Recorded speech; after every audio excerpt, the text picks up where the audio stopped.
नमस्कार बच्चों।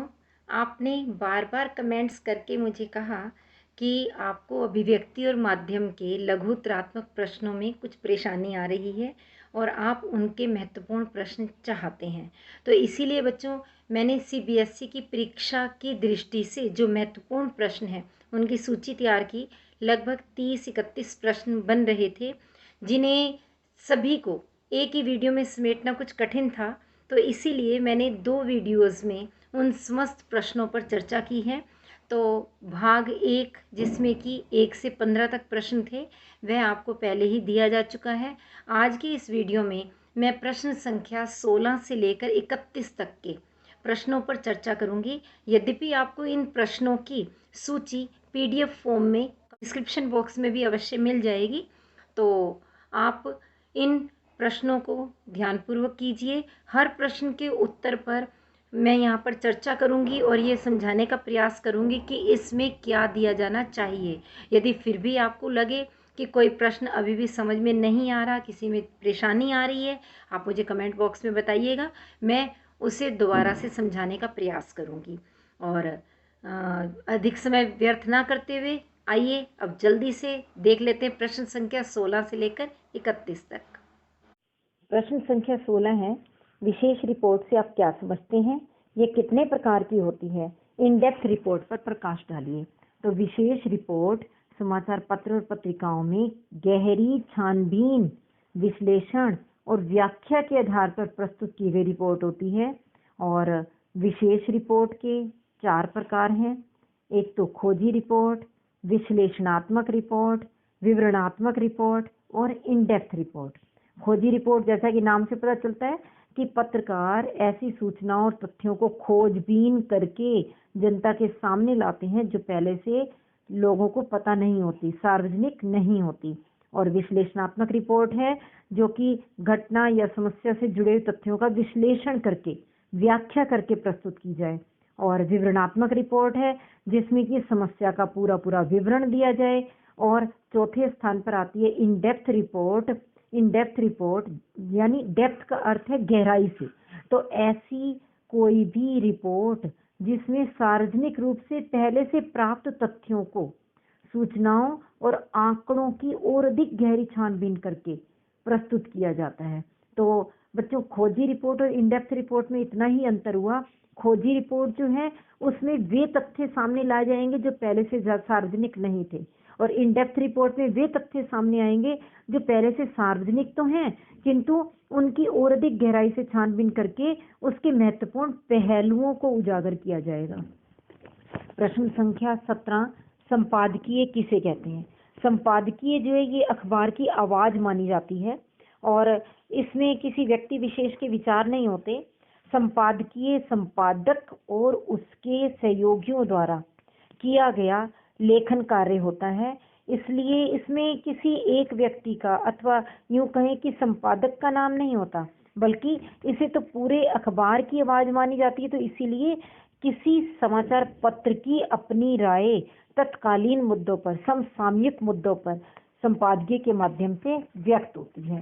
और अगला प्रश्न है, स्तंभ लेखन और लेख में क्या अंतर है? तो स्तंभ लेखन में हम यह बताएंगे कि कुछ लेखक अपने वैचारिक रुझान और लेखन शैली के लिए प्रसिद्ध होते हैं, पहचाने जाते हैं। ऐसे लेखकों की लोकप्रियता को देखकर समाचार पत्र उन्हें एक नियमित स्तंभ लिखने का जिम्मा दे देते हैं और स्तंभ का विषय चुनने की और उसमें अपने विचारों को व्यक्त करने की लेखक को पूरी पूरी छूट होती है।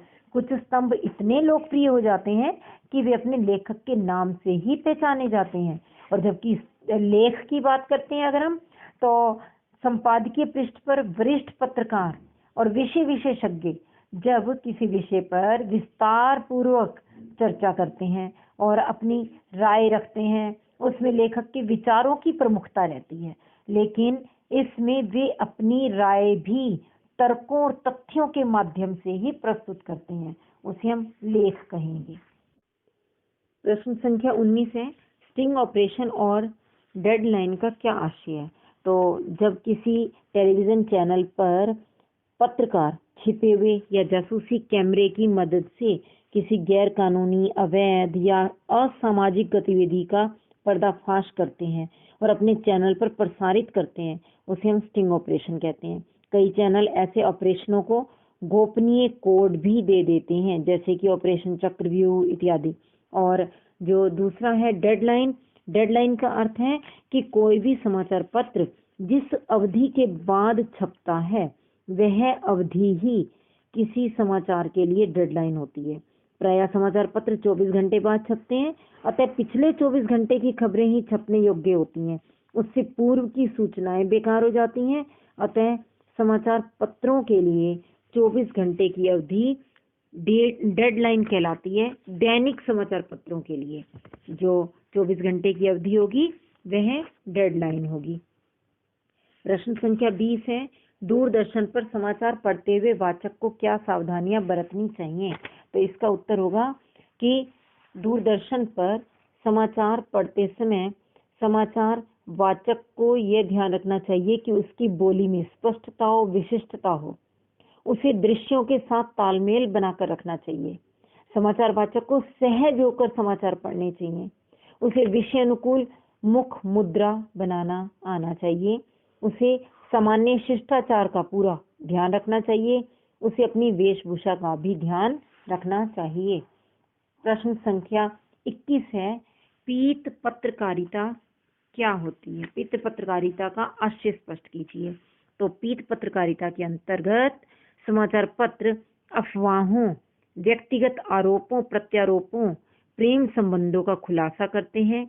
फिल्मी गपशप आदि से संबंधित समाचार भी प्रकाशित किए जाते हैं। वास्तव में यह पत्रकारिता सनसनी फैलाने का कार्य करती है। इस तरह की पत्रकारिता की शुरुआत 19वीं सदी के उत्तरार्ध में अमेरिका में हुई थी, जब वहां कुछ समाचार पत्रों के बीच पाठकों को आकर्षित करने के लिए आपस में संघर्ष प्रारंभ हो गया था। अगला प्रश्न है, फीचर से क्या अभिप्राय है? यह कितने प्रकार का होता है? एक अच्छे फीचर की विशेषताएं बताओ। तो इसका उत्तर होगा, फीचर एक सुव्यवस्थित, सृजनात्मक, आत्मनिष्ठ लेखन होता है और इसका उद्देश्य पाठकों को सूचना देना, शिक्षित करना व उनका मनोरंजन करना होता है। फीचर कई प्रकार के हैं, जैसे समाचार बैकग्राउंड फीचर, खोज परख फीचर, साक्षात्कार फीचर, जीवन शैली फीचर, रूपात्मक फीचर, व्यक्तिगत फीचर, व्यक्ति चित्र फीचर, यात्रा फीचर, विशेष फीचर इत्यादि। और एक अच्छे फीचर की विशेषताएं यह होती हैं कि उसकी शैली कथात्मक हो, उसका आकार बहुत अधिक बड़ा ना हो, यद्यपि यह 200 शब्दों से लेकर 2000 शब्दों तक हो सकता है, परंतु इसका आकार रिपोर्ट से थोड़ा बड़ा रहता है। यह फोटो, रेखांकन और ग्राफिक्स का प्रयोग किए हुए भी हो सकता है। फीचर में शब्दों की अधिकतम सीमा भले ही नहीं होती, परंतु इसे बोझिल बनने से बचाना चाहिए। और अगला प्रश्न है, बीट रिपोर्टिंग व विशेषीकृत रिपोर्टिंग में अंतर स्पष्ट करो। तो बीट रिपोर्टिंग के लिए संवाददाता में उस क्षेत्र की जानकारी मात्र होना ही पर्याप्त है। उसे सामान्य तौर पर ही खबरें लिखनी होती हैं और इसीलिए बीट रिपोर्टिंग करने वाले को बीट रिपोर्टर भी कहते हैं। और विशेषीकृत रिपोर्टिंग जो है वह सामान्य खबरों से आगे बढ़कर उस क्षेत्र से जुड़ी सूचनाओं का बारीकी से विश्लेषण करके पाठकों तक अर्थ स्पष्ट करने वाली होती है। इसीलिए इसके रिपोर्टर को विशेष संवाददाता कहा जाता है। अगला है, विशेष लेखन में बीट तथा डेस्क का अर्थ और महत्व स्पष्ट करो। बीट से अभिप्राय क्या है कि संवाददाताओं में उनकी रुचि और ज्ञान को देखते हुए, उनके अनुभव को देखते हुए कार्य क्षेत्र का विभाजन किया जाता है और मीडिया की भाषा में कार्य क्षेत्र को ही बीट कहा जाता है। और जैसे उदाहरण के लिए, यदि कोई संवाददाता फैशन जगत में अधिक रुचि रखता है, उसका अनुभव भी उसी क्षेत्र में है, तो उसे फैशन जगत की रिपोर्टिंग करने के लिए ही कहा जाएगा। और डेस्क से अभिप्राय है कि समाचार पत्र पत्रिकाओं, टेलीविज़न, रेडियो इत्यादि में विशेष लेखन के लिए एक अलग स्थान होता है।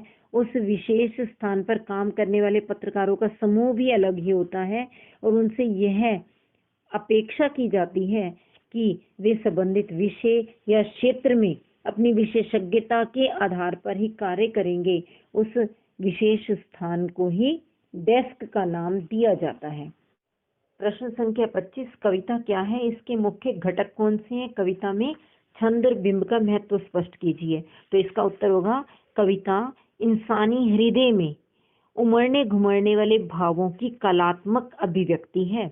कविता के द्वारा हम बहुत ही आकर्षक व रोचक ढंग से दूसरों तक अपने भावों को पहुंचा सकते हैं।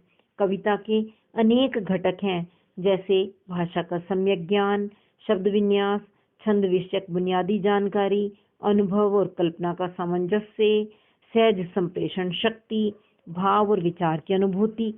और इसमें बिंब और छंद इन दोनों का विशेष महत्व है, क्योंकि बिंब और छंद के द्वारा कविता को इंद्रियों से पकड़ने में सहायता मिलती है। बाह्य संवेदनाएं मन के स्तर पर बिंब के रूप में परिवर्तित हो जाती हैं। छंद के अनुशासन की जानकारी के बिना आंतरिक लय का निर्वाह असंभव हो जाता है। बिंब के द्वारा हमारी आंखों के समक्ष दृश्य सा उभरता है और छंद में अनुशासन रहता है, जिससे कि कविता की आंतरिक लय का चयन आसानी से किया जा सकता है। अब प्रश्न संख्या 26 है, नाटक क्या है, इसके प्रमुख तत्व कौन से हैं? नाटक में समय के बंधन पर प्रकाश डालिए। यही प्रश्न जो 27वां है उसका उत्तर भी समान ही निकलता है, उसे भी साथ ही देख लीजिए। नाटक साहित्य की अन्य विधाओं से किस प्रकार भिन्न है? नाटक भले ही भूतकाल से संबंधित हो या भविष्यत काल से, इसे वर्तमान में घटित होना पड़ता है। क्यों?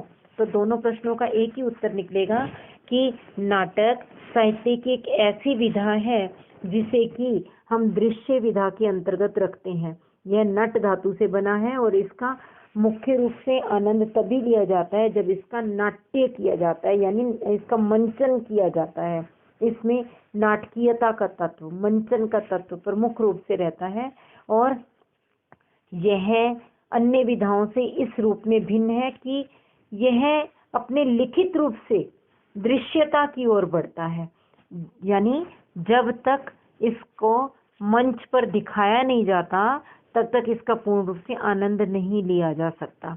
और नाटक के कई तत्व हैं, जैसे समय का बंधन, शब्द, कथ्य, संवाद, द्वंद्व, चरित्र योजना, भाषा शिल्प, ध्वनि योजना, प्रकाश योजना, वेशभूषा, रंगमंचीयता। इनमें समय का बंधन विशेष रूप से महत्वपूर्ण है, क्योंकि समय के बंधन से अभिप्राय है कि नाटक को एक निश्चित समय सीमा के अंदर ही पूरा होना होता है। शुरू से लेकर अंत तक नाटक इस तरह से कसाव में रचा जाता है कि उसका रस कौतूहल कम ना होने पाए। यदि वह अपनी समय सीमा को लांघ जाएगा तो नाटक उतना अधिक प्रभावी नहीं रह पाएगा। और इसमें यह भी विशेषता रहती है कि भले ही वह अतीत से संबंधित हो या भविष्य से, परंतु उसके मंचीय निर्देश सदैव वर्तमान में ही लिखे जाते हैं, इसीलिए उसे वर्तमान में ही घटित होना पड़ता है। नाटक को सदैव वर्तमान में ही खेला जाता है और इसी कारण नाटक पूर्ण रूप से मंच पर दिखा करके ही अपना आनंद देता है और इसे हम धारावाहिक के रूप में नहीं दिखा सकते। अगला प्रश्न है, कहानी किसे कहते हैं, इसके तत्व कौन से हैं? कहानी किसी भी घटना अथवा पात्र या समस्या का क्रमबद्ध ब्यौरा है, जिसमें कुछ विशेषताएं होती हैं, जैसे परिवेश, द्वंदात्मकता, कथा का क्रमिक विकास, चरम उत्कर्ष का बिंदु इत्यादि। और कहानी के कई तत्व हैं, जैसे कथानक, द्वंद्व, देशकाल वातावरण, पात्र, चरित्र चित्रण, संवाद, चरमोत्कर्ष इत्यादि। अगला प्रश्न, कहानी और नाटक में दो समानताएं और दो भिन्नताएं बताएं। तो यह तो आप ऊपर वाले दोनों प्रश्नों के माध्यम से स्वयं भी बता सकते हैं कि कहानी और नाटक दोनों ही साहित्य की विधाएं हैं। इनमें समानताएं क्या हैं? दोनों में ही कथानक है, परिवेश है, द्वंद्व है, और दोनों ही किसी भी एक अंश का, घटना का या जीवन के किसी भी एक अंश का ही चित्रण करते हैं। और नाटक और कहानी दोनों में समानताएं क्या हैं कि दोनों में ही कुछ सामान्य तत्व होते हैं, जैसे कथानक, परिस्थितियां, द्वंद्व, और दोनों ही जीवन के किसी एक अंश अथवा घटना का ही चित्रण करते हैं। और दोनों में ही पात्रों का चरित्र चित्रण करने के लिए नाटकीयता का तत्व रहता है, और चरित्र चित्रण के द्वारा ही वह प्रभावी रूप से दर्शकों तक अपना कथ्य पहुंचा पाता है। और नाटक में, कहानी और नाटक में जो भिन्नताएं हैं उनमें मुख्य रूप से ये है कि कहानी का आनंद तुम केवल पढ़कर ही लेते हैं, जबकि नाटक को पढ़ा भी जा सकता है, देखा भी जा सकता है, सुना भी जा सकता है। और इसमें मुख्य रूप से रंगमंचीयता का तत्व रहता है, उसी से ही नाटक प्रभावी बनता है। और दूसरा हम कह सकते हैं कि कहानी एक आयामी है, जबकि नाटक बहुआयामी है। नाटक में अभिव्यक्ति विशेष रूप से रहती है, और इसीलिए अभिनय का तत्व मुख्य रूप से होने के कारण ये भाव प्रधान है, जबकि कहानी में अभिनय का तत्व होना अनिवार्य नहीं है। नाटक में संवाद अधिक रहते हैं, कहानी में कम रहते हैं। प्रश्न संख्या 30, आलेख या फीचर लेखन करते समय किन किन बातों का ध्यान रखना चाहिए? इस प्रश्न का उत्तर होगा, आलेख या फीचर लेखन करते समय भाषा सरल, सरस, भावपूर्ण रखनी चाहिए। इसमें नई नई जिज्ञासाएं जागृत करने की क्षमता होनी चाहिए, विचारों की अधिकता होनी चाहिए, किसी भी बात को बार बार दोहराना नहीं चाहिए, इसमें नवीनता और ताजगी रहनी चाहिए, और इसका आकार बहुत बड़ा नहीं होना चाहिए। प्रश्न संख्या 31 है, जनसंचार का श्रव्य माध्यम कौन सा है? इसकी 3 खूबियां और 3 खामियां बताइए। जनसंचार का श्रव्य माध्यम रेडियो है। रेडियो की खूबियां इस प्रकार हैं। पहली खूबी तो यही है कि यह अनपढ़ लोगों के लिए भी अत्यधिक काम की वस्तु है। इसमें सुनकर अनपढ़ लोग भी समाचार जान सकते हैं, मनोरंजन कर सकते हैं। दूसरा, यह टेलीविज़न, इंटरनेट की तुलना में सस्ता माध्यम है, इसे कहीं भी ले जाया जा सकता है। तीसरा, इसमें कोई भी घटना घटित होते ही उसकी तुरंत सूचना श्रोताओं तक पहुंचाई जा सकती है। और खामियों की यदि बात करें तो पहली खामी यह है कि इसमें यदि कोई समाचार एक बार छूट जाए तो उसे दोबारा नहीं सुना जा सकता जब तक कि पुनः प्रसारण ना हो। और दूसरा, इसमें लिखित भाषा का विस्तार नहीं हो पाता। और तीसरा, यदि लंबे लंबे कार्यक्रम हों तो वे बोझिल हो जाते हैं और श्रोताओं को बांध कर रखना मुश्किल हो जाता है। बच्चों, अब एक जरूरी बात, बहुत से बच्चों ने कमेंट्स बॉक्स में निवेदन किया है कि उन्हें पाठ्यक्रम से संबंधित कुछ शंकाएं हैं, डाउट्स हैं, जिनका निवारण करने के लिए वे चाहते हैं कि लाइव कक्षा हो। इसके लिए मैंने YouTube पर एक पोस्ट भी डाला है, जिसे आप मेरे चैनल पर देख सकते हैं। यदि ऐसे बच्चों की संख्या अधिक हुई तो मैं आपकी परीक्षा से पहले ऐसी कक्षा का आयोजन कर सकती हूँ। आप कमेंट्स बॉक्स में अपनी राय व प्रश्न लिखकर बताएं, और यदि आपके किसी अन्य मित्र को भी ऐसी कोई समस्या आ रही है तो उसके साथ भी आप ये बात अवश्य शेयर करें।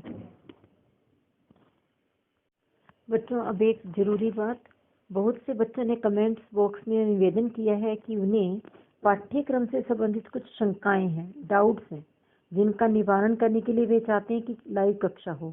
इसके लिए मैंने YouTube पर एक पोस्ट भी डाला है, जिसे आप मेरे चैनल पर देख सकते हैं। यदि ऐसे बच्चों की संख्या अधिक हुई तो मैं आपकी परीक्षा से पहले ऐसी कक्षा का आयोजन कर सकती हूँ। आप कमेंट्स बॉक्स में अपनी राय व प्रश्न लिखकर बताएं, और यदि आपके किसी अन्य मित्र को भी ऐसी कोई समस्या आ रही है तो उसके साथ भी आप ये बात अवश्य शेयर करें।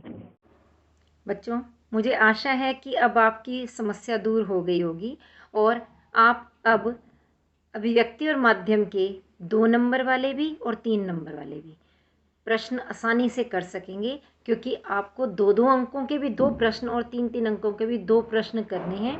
तो आप अपनी परीक्षा की तैयारी डट कर कीजिए, अच्छे अच्छे अंक पाइए, और यदि कोई समस्या हो तो वह मुझसे शेयर कीजिए। और यदि आपको ये वीडियो अच्छा लगा, इसे लाइक कर लीजिए, शेयर कर लीजिए, और साथ ही अभी तक यदि चैनल को सब्सक्राइब नहीं किया तो वह अवश्य कर लीजिए, और साथ ही बेल आइकन को भी दबाइएगा ताकि मेरी लेटेस्ट वीडियो की अपडेट्स आप तक तुरंत पहुंच जाएं। धन्यवाद।